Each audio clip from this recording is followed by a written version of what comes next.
तो देखिए, सिर्फ मध्य प्रदेश ही नहीं बल्कि राजस्थान में भी कफ सिरप का कहर कम नहीं हो रहा है और दोनों ही राज्यों में कफ सिरप पीने से 10 बच्चों की जान अब तक चली गई है। मध्य प्रदेश के छिंदवाड़ा में अब तक 9 बच्चों की मौत हो गई है। छिंदवाड़ा से आई इस खबर ने पूरे प्रदेश को हिलाकर रख दिया। वहीं डॉक्टर्स की रिपोर्ट में मौत की वजह किडनी फेल होना बताई जा रही है, जिसके बाद प्रशासन ने तुरंत एक्शन लेते हुए दोनों कफ सिरप यानी कि कोल्ड ड्रिफ्ट और नेक्ट्रोडीएस की बिक्री और इस्तेमाल पर बैन लगा दिया है।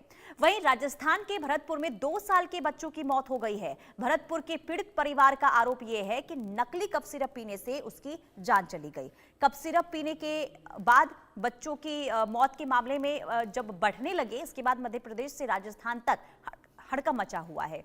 वहीं दोनों प्रदेशों की सरकार भी इस घातक सिरप को लेकर बैकफुट पर है। रिपोर्ट के जरिए आपको दिखाते हैं। माता पिता था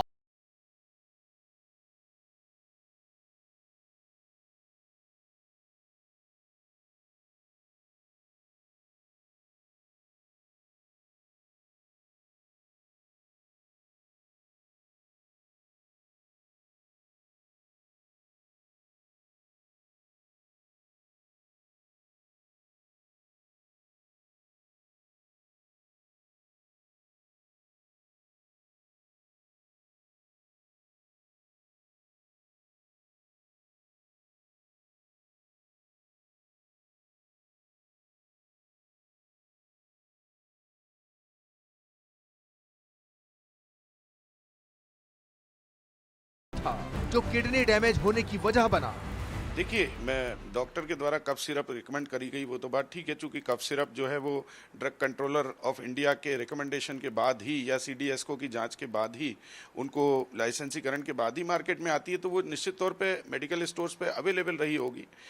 अभी तो हमारे हिंदुस्तान में क्या होता है, जो प्राथमिक ट्रीटमेंट होता है वही मेडिकल स्टोर से शुरू होता है। यानी आदमी डॉक्टर के पास जाने की बजाय छोटे मोटे इलाजों के लिए, कफ वगैरह के इलाजों के लिए तो डॉक्टर्स के पास ही जाता है। जहाँ तक छिंदवाड़ा की आप बात कह रहे हैं, वो शायद गांव में भी कुछ समय तक इलाज हुआ और वो सरकारी अस्पताल बड़े लेट पहुँचे वो पेशेंट्स।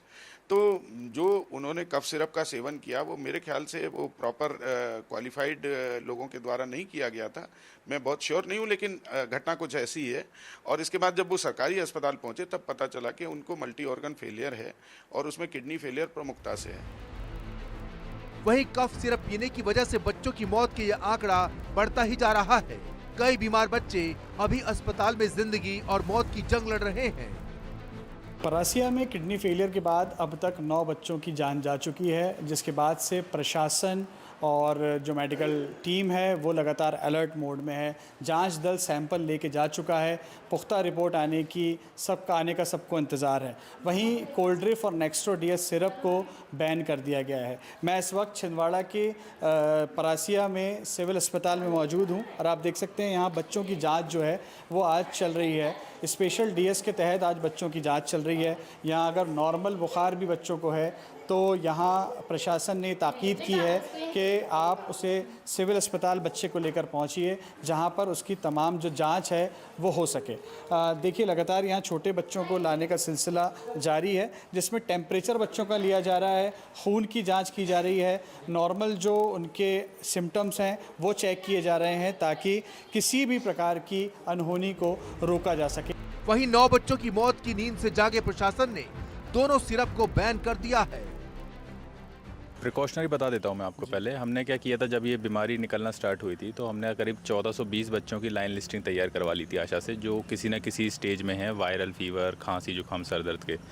उसमें स्टैंडर्ड प्रोटोकॉल ये बना लिया था कि हर दूसरे दिन जैसे ही बच्चा हमें पता चलता है कि बीमार है, उसके हर दूसरे दिन हम बच्चे को अस्पताल में लाते हैं, अपने सिविल अस्पताल परासिया में, और उनको हम 6 घंटे की अपनी मॉनिटरिंग में रखते हैं। उसमें अगर बच्चा सुधर जाता है तो उसे घर भेज देते हैं और फिर हम प्रयास करते हैं कि हफ्ते में एटलीस्ट 1 से 2 बार घर पे विजिट हो ताकि रिलैप्स के केस ना हो। जो बच्चे 6 घंटे रखने के बाद भी हमें लगता है कि क्रिटिकल हो सकते हैं, जिनमें गुंजाइश है, हम केस बिगड़ने का भी वेट नहीं कर रहे हैं। अगर हमें लग रहा है कि ये बिगड़ सकता है, उसके आधार पे हम उसे जिला अस्पताल रेफ़र कर दे रहे हैं। ये हमारा प्रिकॉशनरी मेजर था, जिसमें हमने अराउंड अभी तक जो हमारी लाइन लिस्टिंग है वो 1420 बच्चों की हो चुकी है, जिससे काफ़ी सारों की जो 6 घंटे का प्रोटोकॉल हम रखते हैं उसमें बच्चों का हम किडनी, लिवर और सीबीसी ये 3 टेस्ट हम मैंडेटरी रूप से करा रहे हैं ताकि क्रिएटिन या यूरिया के लेवल बड़े मिलें तो हम कार्रवाई कर सकें। राजस्थान में भी खांसी की दवा डेक्स्ट्रोमेथॉर्फन हाइड्रोब्रोमाइड पीने से अब तक 5 जिलों में 10 बच्चे और एक बीमार डॉक्टर की जान पर बनाई है, जबकि एक मासूम जिंदगी की जंग हार गया। गांव लोहासे में हाल ही 2 वर्षीय बच्चे तीर्थराज की खांसी की सिरप पीने से मृत्यु हो गई थी। मैं यहाँ जो ये परिवारजन है उनसे मैं पूछना चाहूँगा कि क्या घटना घटी और बच्चे को कब उन्होंने भर्ती कराया गया। नमस्कार जी, ये जो घटना घटी है हाल ही आपके बच्चे के साथ में, आप क्या कहना चाहते हैं और कब की घटना है? ये मतलब 23 तारीख की है। सुबह में हम दिखाने गए तो वेयर में सरकारी हॉस्पिटल में, फिर बच्चे को दिखा के लिया है। उसने सिरप फिरप लिखी, हम घर पे लाए तो सिरप हमने घर पे आके 12 बजे करीब में उसको सिरप दी। तो सिरप एक ढक्कन दे दिया, दे के फिर वो सुला दिया। सुलाने के बाद फिर हमें काम धंधा था, बाजरा कट रहा। फिर बाजरा काटने के बाद हम आए घर पे तो बच्चा बेहोशी हालत में मिला हमें। फिर हम दोबारा वो ले गए हॉस्पिटल से, फिर सीधा भरतपुर जनाना हॉस्पिटल में रेफ़र कर दिया 23 तारीख को हमने 15-16 घंटे वहाँ जनाना हॉस्पिटल में रखा। वहाँ से रेफ़र जयपुर के लिए जे कॉलोन में रेफ़र कर दिया। तो बच्चे की मतलब वहाँ इलाज चलता रहा और 27 तारीख को सुबह 4 बजे बच्चे की डेथ। खांसी की दवा बनाने वाली कंपनी की ये मेडिसिन ब्लैक लिस्ट हो चुकी है, फिर भी सरकारी अस्पतालों में इसकी सप्लाई हो रही है। दवा बनाने वाली कंपनी केसन फार्मा का मालिक फैक्ट्री में ताला लगाकर फरार है। राजस्थान सरकार ने इस मामले की जांच के लिए 3 सदस्यों की कमेटी बनाई है। इस कंपनी की खांसी वाली दवा पर भी पाबंदी लगा दी है। लेकिन सवाल यह है कि इसी कंपनी की खांसी का एक दूसरा सिरप पहले भी बैन हो चुका है, बावजूद इसके इसी कंपनी को दोबारा काम क्यों दिया गया? सरकारें अक्सर कहती हैं कि जनता को मुफ्त इलाज सरकारी स्वास्थ्य केंद्र पर मुफ्त दवा के साथ दिया जाता है, लेकिन जब वही मुफ्त दवा जनता के कलेजे के टुकड़े की जिंदगी को लीलने लगे तो किस पर भरोसा किया जाए? Bureau report, India news.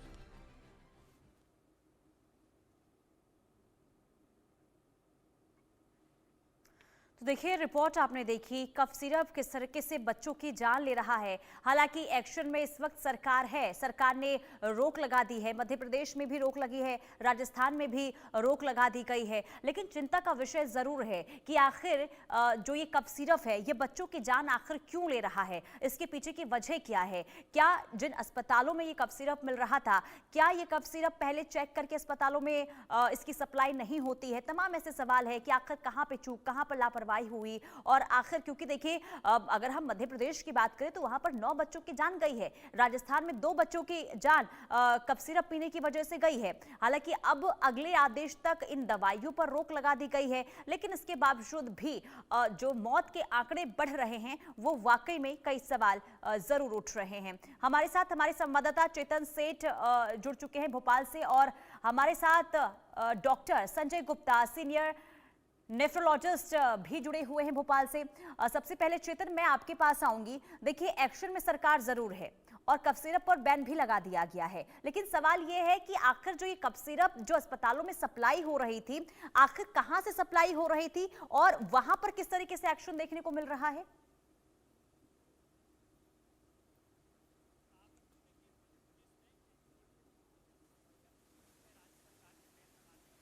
चेतन, आपकी आवाज हम तक नहीं पहुंच पा रही है। चलिए चेतन, मैं आपके पास आऊंगी। डॉक्टर संजय हमारे साथ जुड़े हुए हैं।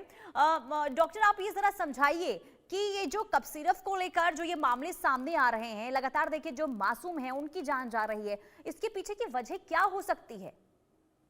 आखिर इतना घातक ये जो कोल्ड कफ सिरप है वो आखिर क्यों बनता जा रहा है बच्चों के लिए?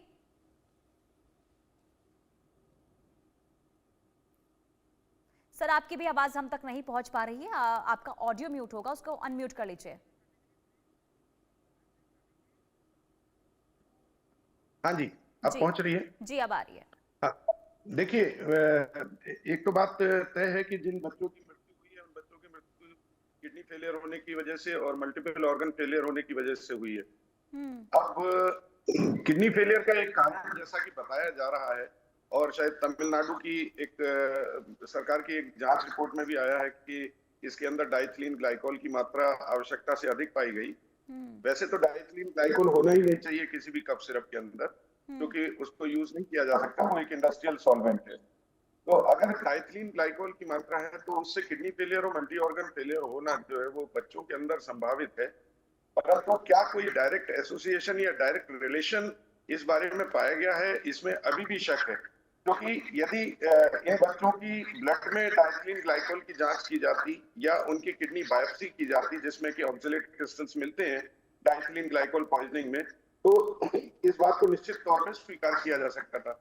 इसके अलावा एक और चीज है कि कहीं ऐसा ना हो कि किसी वायरस की डिसीज की वजह से, जैसे हांडा वायरस होता है या कोकटाकी वायरस की डिसीज होती है, उसमें भी इसी प्रकार से किडनी फेलियर और मल्टी ऑर्गन फेलियर होता है और हम कफ सिरप को इसके लिए दोषी ठहरा रहे हो, ये भी एक पॉसिबिलिटी है। तो हमको हर तरह की पॉसिबिलिटी को ध्यान में रखना पड़ेगा। डॉक्टर्स वर्षों से इन कफ सिरप का यूज कर रहे हैं। क्या कारण है कि अभी कफ सिरप की वजह से ये सब डेथ्स हुई है। अलग अलग कंपनियां जो हैं अलग अलग जगहों पर बना रही है, कोई तमिलनाडु में बन रही है, कोई हिमाचल प्रदेश में बन रही है, कोई इंदौर में बनी हुई पाई गई है और उनको डिस्क्रिमिनेट किया जा रहा है। तो क्या ऐसा संभव है कि अलग अलग जगह पे बनी हुई कफ सिरप में एक समान मिलावट हो? ये भी थोड़ा सा इस बारे में जो है ना, जांच एजेंसी जब तक जांच नहीं करेंगे, रेगुलेटर जांच नहीं करेंगे और कोई डायरेक्ट एसोसिएशन नहीं जोड़ा जा सकेगा, तब तक ये कहना बड़ा मुश्किल है कि कफ सिरप की वजह से ही डेथ हुई है और डेथ का कोई अलग कारण नहीं हो सकता। एक और बात सामने आती है कि जब कफ सिरप दिया गया तो वो काफी लोगों को दिया गया होगा, काफी बच्चों को दिया गया होगा और उनकी संख्या सैकड़ों में हो सकती है, लेकिन मृत्यु सिर्फ 8 या 9 या 10 या 12 बच्चों में हुई। अब इसका क्या कारण है कि सिलेक्टिव डेथ्स हुई हैं और बाकी लोगों में डेथ्स नहीं हुई है? ये भी एक बड़ा जांच का विषय है इसमें। लेकिन सर, मध्य प्रदेश में 9 बच्चे बीमार थे कफ सिरप पीने के बाद, जिसमें से ये बताया जा रहा है कि जो 5 बच्चे थे उनका कफ सिरप पीने की वजह से ही उनकी जान गई है। हालांकि अभी रिपोर्ट का इंतजार करना होगा, इसके बाद तमाम चीज स्पष्ट हो पाएगी। लेकिन क्योंकि देखिए ये भी कहा जा रहा है कि जो ये कफ सिरप है, खास करके हम कोल्ड की बात करें, नेक्ट्रोड्रियस की बात करें, ये क्या डायरेक्ट किडनी पर असर करता है? क्योंकि किडनी फेलियर की वजह से ही बच्चों की जान गई है। कफ सिरप में जो सप्रेस करने वाले तत्व होते हैं, वो तत्व एक्चुअली जो इसमें केमिकल्स डाले जाते हैं वो थोड़े कड़वे होते हैं, तो उनको घोलने के लिए या डिसॉल्व करने के लिए कुछ सॉल्वेंट्स का यूज किया जाता है। वो उसमें मीठापन भी प्रदान करते हैं और उसको पैलेटेबल बनाते हैं। अब ये तत्व होते हैं एक्चुअली प्रोपिलीन ग्लाइकोल का यूज होता है, कोई लोग सॉर्बिटॉल का यूज करते हैं या ग्लिसरॉल का यूज किया जाता है और ये सब मानव शरीर के लिए हानिकारक नहीं है, ये एक्सिपिएंट्स कहलाते हैं। तो इनका तो यूज होता है। परंतु डाइथिलीन ग्लाइकोल अगर मिल रहा है या जिसकी बात कही जा रही है कि डाइथिलीन ग्लाइकोल मिला हुआ है, तो diethylene glycol is not for human consumption. वो तो एक तरह का टॉक्सिन है। तो कफ सिरप बहुत समय से यूज हो रही है, ये एक्सिपिएंट्स भी यूज हो रही है, लेकिन डाइथिलीन ग्लाइकोल एक मान्य एक्सिपिएंट नहीं है और अगर उसकी मात्रा कफ सिरप में ज्यादा पाई गई है या पाई जा रही है तो निश्चित तौर पे ये छोटे बच्चों के लिए विषैला साबित हो सकता है और इससे किडनी फेलियर हो सकता है। लेकिन देखिए सर, जब दवाइयां सप्लाई होती है, जब बनती है, जब तैयार होती है, क्या उससे पहले इन दवाइयों को जांचा नहीं जाता है? क्या किसी पे टेस्ट नहीं किया जाता है? क्योंकि जब दवाइयों की सप्लाई हो रही है, हालांकि देखिए अभी 3 राज्यों में इस पर बैन जरूर लगा दिया गया क्योंकि लगातार जो आंकड़े बढ़ रहे हैं वो वाकई में चिंता का विषय है। लेकिन मैं आपसे समझना चाहूंगी, जब कोई दवाई सप्लाई होती है, किसी अस्पताल तक पहुंचती है, जब बनकर तैयार होती है, क्या उससे पहले किसी तरीके का टेस्ट होता है? देखिए, डॉक्टर्स तो कोई टेस्ट नहीं करते। हम लोग को ये फॉर्मुलेशन पता होते हैं, उस फॉर्मुलेशन के आधार पर दवाई का किस ब्रांड नेम से आ रही है वो ब्रांड नेम पता होता है। हमारा विश्वास होता है किसी ब्रांड नेम्स के ऊपर और उन दवाइयों के कंपोजिशन के ऊपर, तो हम मरीज को ठीक होने के लिए वो लिख देते हैं। अब वो मेडिकल स्टोर से अवेलेबल है या किसी अस्पताल से डिस्ट्रीब्यूट की जा रही है, उसके ऊपर किसी भी चिकित्सक का तो कोई इसके अंदर कोई हाथ होता ही नहीं है। अब अगर वो दवाई किस प्रकार से मार्केट में पहुंची, किस प्रकार से अस्पतालों से मिल रही है, उसके लिए ड्रग रेगुलेटर्स हैं, जो ड्रग कंट्रोलर्स वगैरह हैं, वो लोग देखते हैं, उसमें डॉक्टर्स का कोई रोल नहीं है। ठीक है, मैं आपके पास आऊंगी। चेतन, मैं आपके पास आना चाहूंगी। भोपाल मध्य प्रदेश की अगर हम बात करते हैं तो वहां पर देखिए आंकड़े लगातार बढ़ते हुए नजर आ रहे हैं, जो बच्चों की जाने जा रही है। सरकार ने बैन तो जरूर लगा दिया है, लेकिन अब क्या एक्शन इस वक्त देखने को मिल रहा है मध्य प्रदेश में?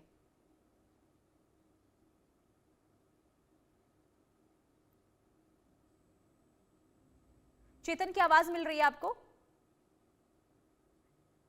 ठीक है प्रशांत मैं आपके पास आऊंगी। प्रशांत, अगर आपको मेरी आवाज मिल रही है तो मेरा आपसे सवाल होगा, राजस्थान में अभी क्या अपडेट है इस पूरे मामले को लेकर?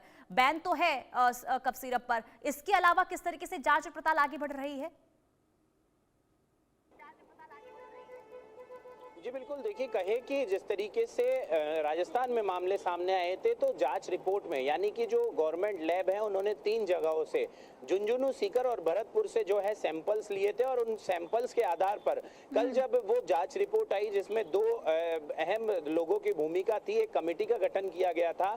जब वो रिपोर्ट आई तो उसमें इन सैंपल को जो है स्टैंडर्ड क्वालिटी का बताया गया है, यानी कि जो है जांच में किसी प्रकार की कोई खराबी नहीं पाई गई। ऐसा खुद जो है चिकित्सा एवं स्वास्थ्य मंत्री है, उन्होंने मीडिया से बात करते दौरान उन्होंने भी इस बात को स्पष्ट किया है। साथ में आज जोधपुर में जो है चिकित्सा एवं स्वास्थ्य मंत्री है वो इसी मामले को लेकर दोपहर 2 बजे जो है एक प्रेस कॉन्फ्रेंस भी करने वाले हैं और इस पूरे मामले में विस्तृत जानकारी जो है वो साझा करने वाले हैं। मगर कहे कि मैं एक अपडेट देना चाहूंगा कि इसी खांसी सिरप से जो है आज भी, यानी कि हाल ही में कुछ देर पहले एक युवक और एक बुजुर्ग महिला की तबीयत बिगड़ी है, जिनको तबीयत बिगड़ने के बाद जब नजदीकी अस्पताल ले जाया गया तो बुजुर्ग महिला को तुरंत जो कहे कि वहां से जयपुर के लिए रेफर किया गया है। कुछ देर में वो जयपुर पहुंचेगी।